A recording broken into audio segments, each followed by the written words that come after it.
आप सभी का स्वागत है रवि जॉन फार्मिंग लीडर में। मैं रवि त्यागी, आपका होस्ट एंड दोस्त। मेरे सभी बुजुर्ग और किसान साथियों को मेरा राम राम। तो किसान साथियों, आज आए हैं हम पतला, जिला गाजियाबाद, उत्तर प्रदेश, जहां देखेंगे हम मछली पालन किया जा रहा है। तो चलिए देखते हैं। भुला दे डर, कुछ अलग कर।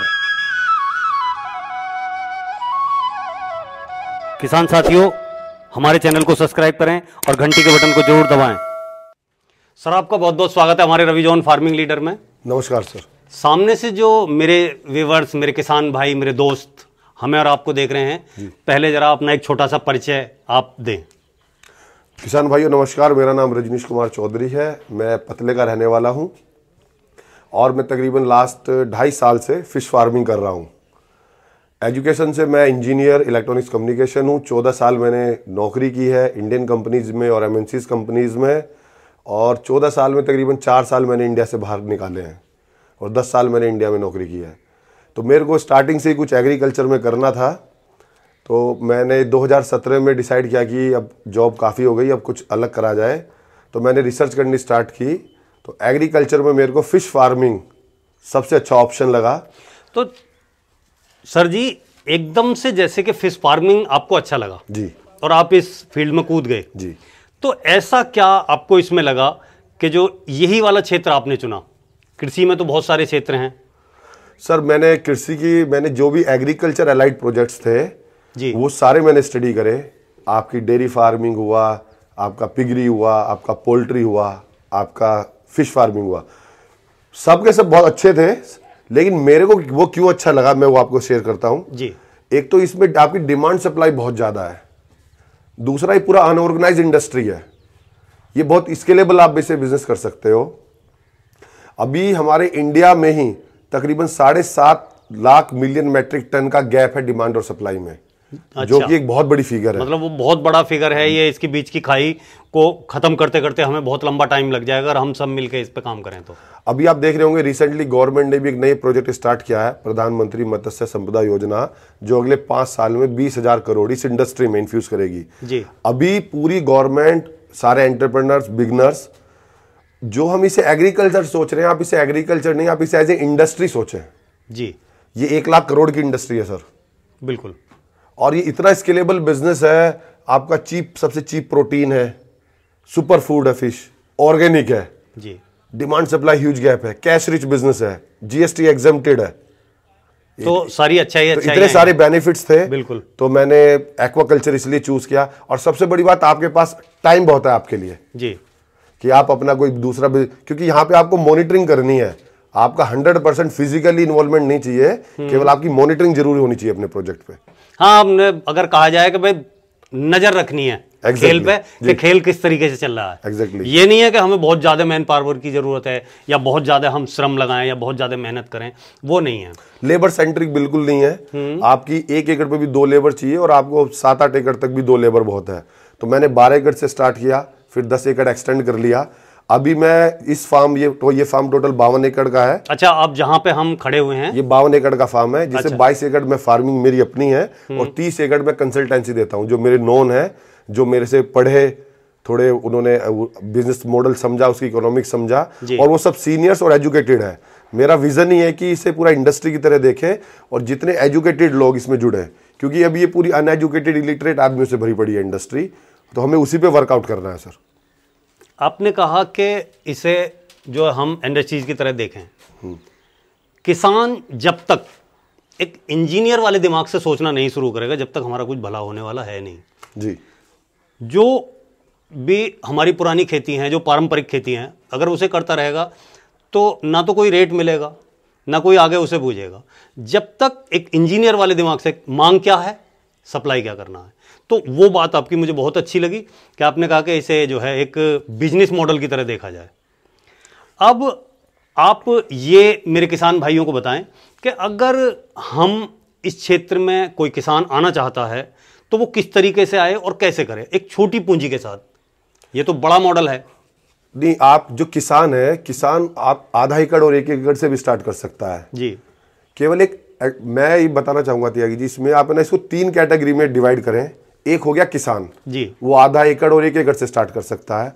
दूसरा मॉडल हो गया एक स्टार्टअप कोई कर रहा है, कोई नया बिजनेस स्टार्ट कर रहा है, तो उसे कम से कम 4-5 एकड़ से स्टार्ट करना चाहिए क्योंकि वो उसका नया बिजनेस है। जी। तीसरा मॉडल हो गया कि जो लोग बाग आजकल कोरोना काल में हमने देखा है कि लोग बाग जो अपने एक एग्जिस्टिंग बिजनेस के साथ साथ एक नया वेंचर स्टार्ट करना चाहते हैं, डाइवर्सिफिकेशन चाहिए अपने बिजनेस में, वो 2-3 एकड़ से भी स्टार्ट कर सकते हैं। हाँ, मतलब कुछ अलग अपने काम के साथ ऑप्शन होना चाहिए। ऑप्शन हो जाता है। लेकिन जो किसान है, किसान 1 एकड़ में इसलिए कामयाब है क्योंकि वो किसान है, अपना सारा काम वो स्वयं करता है। बिल्कुल। वो फीडिंग खुद करा सकता है, पानी खुद फिर कर सकता है, घास खुद काट सकता है। जी, जी। तो वो क्योंकि वो किसानी के काम तो सारे करता ही है। लेकिन एक बिजनेस वाला या एक स्टार्टअप वाला, एक एंटरप्रेन्योर वाला अगर 1 एकड़ से स्टार्ट करेगा तो उसकी ऑपरेशनल कॉस्ट इतनी ज्यादा आ जाएगी, जो उसका प्रॉफिट हो तो लेबर ले जाएगी। बिल्कुल।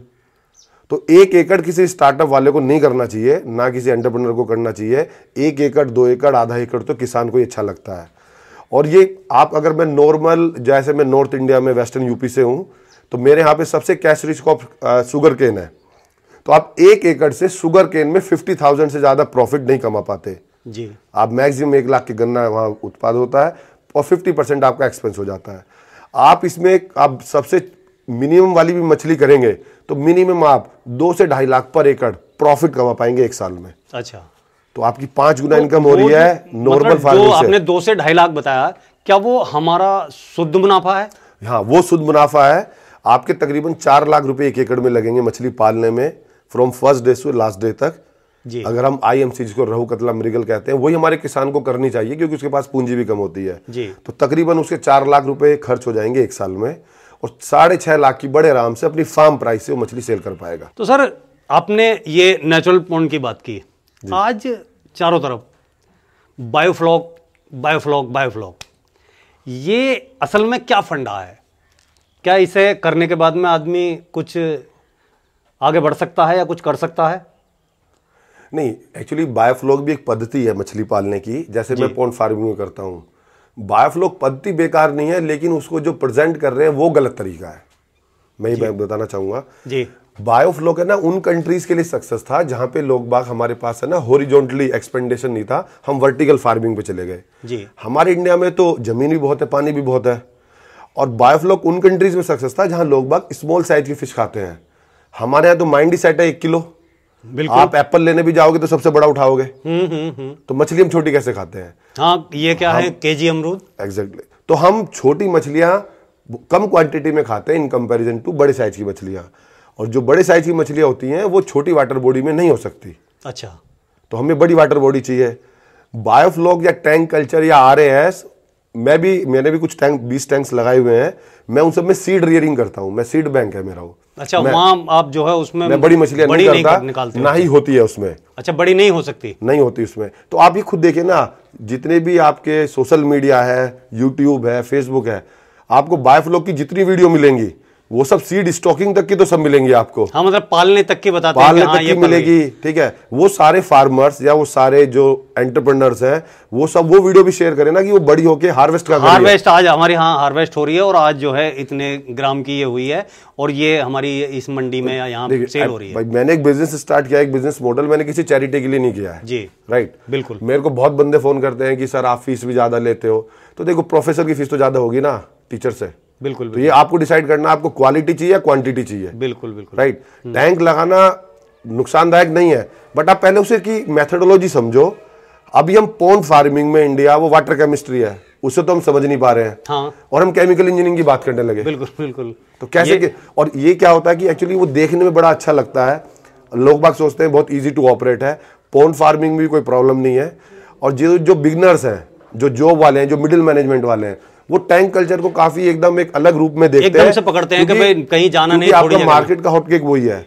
लेकिन जो मेरा भी मानना है कि आपने जो भी एक प्रोजेक्ट बनाया है, एक ही प्रोजेक्ट की कॉस्टिंग की, लेट्स एग्जांपल आपने 10 लाख रुपए का एक प्रोजेक्ट बनाया है, आप उसका 1% अपनी गाड़ी में फ्यूल पे खर्च कीजिए, और आप एक्सपीरियंस फार्मर से मिलिए। कंसल्टेंट ट्रेडर तो बहुत है। बिल्कुल। आप एक्सपीरियंस फार्मर से मिलिए। अगर मैं 10 लाख रुपए का प्रोजेक्ट लगा रहा हूं तो 10,000 का तेल कोई बहुत बड़ी बात नहीं है। आपको अपने क्षेत्र में कम से कम 10-15 फार्मर से मिलो, उनकी फेलियर स्टोरी पूछो। सक्सेस स्टोरी तो आपकी आंखें खुद ढूंढ लेंगी। बिल्कुल बिल्कुल। अगर मैं ये कह रहा हूं मैं 52 एकड़ में फार्मिंग कर रहा हूं कम्युलेटिव, और मेरा विजन 350 एकड़ का है, तो मैंने उसके पीछे कुछ वर्कआउट करा होगा ना, तभी मैं यहां तक पहुंचा हूं। राइट।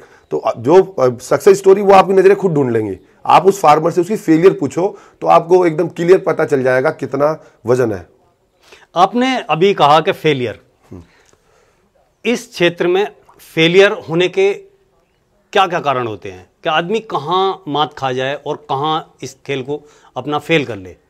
सर सबसे पहली बात तो यह है कि हमें अपने प्रोडक्ट की नॉलेज होनी चाहिए। हमें वो प्रोडक्ट ही प्रोडक्शन में लाना है जिसकी मेरे आसपास मार्केट सबसे ज्यादा है।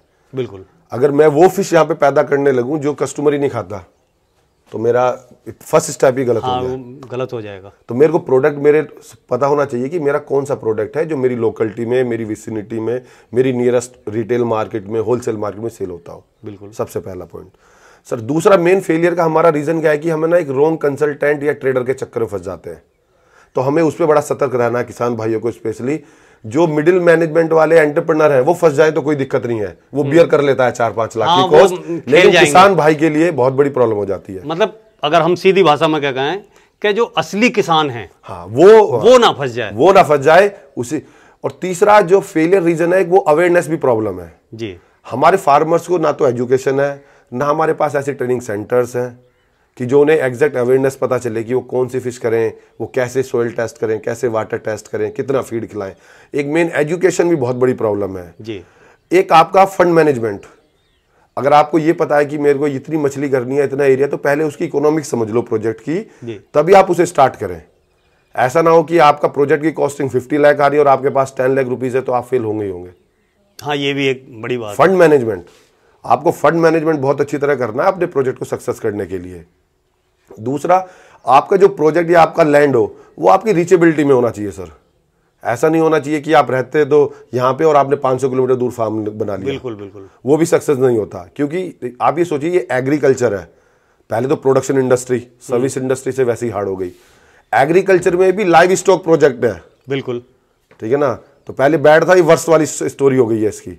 तो हमें अपनी रीचेबिलिटी में ही अपना प्रोजेक्ट बनाना है, वही हमारी सक्सेस बनेगा, अदरवाइज तो हमारा प्रोजेक्ट फेल हो जाएगा। तो ये मेन 4-5 की पॉइंट्स हैं। लोग बाग एजुकेटेड अच्छे रहें, फंड मैनेजमेंट अच्छा करें, किसी ट्रेडर के चक्कर में ना फंसे, वो मछली करें जो उसके पास होती हो, और डॉक्यूमेंटेशन करें। क्योंकि आप कोई भी प्रोजेक्ट कर रहे हो, वो स्पेशली हमारे किसान भाई, अगर आपको 1 साल बाद अपने प्रोजेक्ट की कॉस्ट कैलकुलेट करनी है तो आपको ये तो पता होना चाहिए ना आपने इनपुट कितना लगाया और आउटपुट कितनी हुई है। बिल्कुल, क्योंकि जब तक किसान भाई अपने प्रोडक्ट को खुद सेल नहीं करेगा तब तक वो हमेशा इसी प्रॉब्लम में रोता रहेगा। मेरे को अभी 2.5 साल हुए हैं, मैं धीरे धीरे अपनी रिटेल मार्केट ही डेवलप कर रहा हूं। मेरा विजन है मैं इसको 365 एकड़ पे लेके जाऊं और तकरीबन 3500 टन पर एनम प्रोडक्शन करूं। This is my target. बहुत अच्छा। तो सर, अगर कोई किसान ये काम करना चाहे और आपसे कोई हेल्प लेना चाहे तो आप किस प्रकार की हेल्प करते हैं और कैसे कैसे आपका प्रोसीजर है? किसान भाई मंडे टू फ्राइडे कभी भी मेरे फार्म पे आ सकते हैं मिलने जी। जस्ट मेरे को बता दे फोन करके। किसी को ट्रेनिंग लेनी है तो सैटरडे संडे मैं ट्रेनिंग देता हूँ। सैटरडे संडे मैं फोन भी पिक नहीं करता। अच्छा। क्योंकि मैं लिमिटेड 4-5 बंदों को पढ़ाता हूँ और बंदे काफी ट्रैवल करके आते हैं, वो कोलकाता से, हैदराबाद से, गुजरात से। हाँ, मतलब हम एक्चुअल जो करने वाले हैं, एग्जैक्टली। तो किसान भाई कभी भी आए, मोस्ट वेलकम है उनका। अगर किसी को ट्रेनिंग लेनी है तो वीकेंड पे ज्वाइन कर सकता है मुझे। सर मैंने प्लान करा है कि मैं एक वन रूफ सॉल्यूशन या सिंगल विंडो सॉल्यूशन दूं अपने किसान भाइयों को, एंटरप्रेन्योर्स को जी। वो मेरे यहाँ पे आके एजुकेशन लें, अगर किसी को इंटरेस्टेड है वो ट्रेनिंग ज्वाइन करे। मेरे यहाँ पे एंटरप्रेन्योर्स की जो लेबर के लिए है उनके लिए भी एक अलग से ट्रेनिंग प्रोग्राम है, फील्ड ट्रेनिंग 5 डेज का प्रोग्राम। वो मेरे यहाँ से सीड परचेज कर सकते हैं। मेरे यहाँ पे मैं ऑलरेडी फीड कंपनियों का, अच्छी कंपनियों का डिस्ट्रीब्यूटर भी हूँ। वो ऐसा नहीं है कि मैं प्रमोशन कर रहा हूं, बट अगर वन रूफ सॉल्यूशन है कि किसान भाई आए वो जगह जगह परेशान ना हो। क्योंकि मैंने 2-2.5 साल इसी की रिसर्च में लगाए हैं। मैं अक्रॉस द इंडिया ट्रैवल करा तो मैंने आइडेंटिफाई की हैं सारी अच्छी अच्छी चीजें। मेरे पास सारी मेडिसिन भी अवेलेबल होती हैं। तो जिस किसान भाइयों को एंड टू एंड सॉल्यूशन चाहिए वो मेरे से कंसल्टेंसी भी ले सकता है। और लास्ट में अपनी फिश में उसकी बाय बैक भी कर लूंगा अगर किसी को सेल में प्रॉब्लम हो रही है। लेकिन मेरी किसान भाइयों से रिक्वेस्ट यही रहेगी वो अपना प्रोडक्ट खुद बेचें। जब तक वो तो उन्हें अच्छा मुनाफा होगा। जब तक वो इस मॉडल पे नहीं आएंगे तो वो एक अच्छा प्रॉफिट बुक नहीं कर पाएंगे। क्योंकि कोई भी काम चैरिटी का नहीं होता है। अगर मैं सेल करूंगा तो मैं अपना प्रॉफिट उस पर बुक करूंगा और वही क्योंकि फिश की डिमांड सप्लाई इतनी ज़्यादा है, बायर्स इतने ज़्यादा हैं, वो खुद ही उसे मार्केट को पेनिट्रेट करेंगे, तो वो उनके लिए वैल्यू एडिशन रहेगा। तो सर जैसे ये इतना बड़ा एरिया है और खुले आसमान के तले, इसे आप कैसे मैनेज करते हैं? इसकी कैसे, अगर हम एक गांव की भाषा में कहें कि इसकी रखवाली कैसे होती है सर, और इसकी देखभाल कैसे होती है? सर मैंने अपनी टीम डेवलप की हुई है जी। एक मेरी टीम मेरी प्रोजेक्ट की टीम है, जो भी मैं अभी मैंने रिसेंटली 50 एकड़ एक लैंड और ली है लीज पे, वो 10 इयर्स गवर्नमेंट से। तो जो लैंड है, तो एक मेरी प्रोजेक्ट टीम है जो केवल प्रोजेक्ट का काम करती है, जिसमें आप डिगिंग, शेल्टर बनाना, समरसेबल कराना, इलेक्ट्रिसिटी का काम। एक टीम मेरी ऑपरेशंस की टीम है जो डे टू डे एक्टिविटी करती है कि फीडिंग कितना होना है, अगर कोई बीमारी है मेडिसिन कैसे देनी है उसको, या जो भी रोजमर्रा की स्टोरी है फिर एक्वाकल्चर में, वो उसको काम करती है। और एक टीम जो मेरी स्ट्रॉन्ग टीम है वो मेरा सेल्स की टीम बनाई हुई है। जब मेरे को पता है कि मेरा फीडिंग जिस स्पीड से चल रही है, कब मेरी क्रॉप हार्वेस्ट होगी, कब मेरी मछलियां बड़ी हो जाएगी, तो मेरी सेल्स टीम ऑलरेडी उस पर काम करती रहती है। तो मैंने पूरे अलग अलग वर्टिकल्स बनाए रखे हैं, अपनी अलग अलग विभाग जो है अलग अलग आदमी को दे रखे हैं, और उन सबको मैं ड्राइव करता हूँ पूरे प्रोजेक्ट को। बिल्कुल, कि ये प्रोजेक्ट टीम है, ऑपरेशन है, सेल्स टीम है, और जो भी मैं मेडिसिन या फीड लेता हूँ वो सब यहाँ पे नॉर्थ इंडिया में, वेस्टर्न यूपी में नहीं होता, सब ज़्यादातर मैं साउथ से, इंडिया से प्रोक्योर करता हूँ। अच्छा। तो सर आपने ये मछली पालन यानी कि मत्स्य पालन के बारे में इतनी अच्छी जानकारी दी किसान भाइयों को, उसके लिए आपका बहुत बहुत धन्यवाद। धन्यवाद सर। तो साथियों, मछली जल की रानी है, जीवन उसका पानी है। आज तक ये लाइनें हम बचपन से ही सुनते आ रहे हैं। आज हमने देखा कि उसका जीवन पानी क्यों है और कैसे है। तो सर की बताई हुई बातें और मेरी की हुई कोशिश अगर आपको अच्छी लगी हो तो वीडियो को लाइक करें, शेयर करें, चैनल को सब्सक्राइब करें और घंटी के बटन को जरूर दबाएं। ये वीडियो देखने के लिए आप सभी का बहुत बहुत धन्यवाद। मैं रवि त्यागी, रवि जॉन फार्मिंग लीडर से।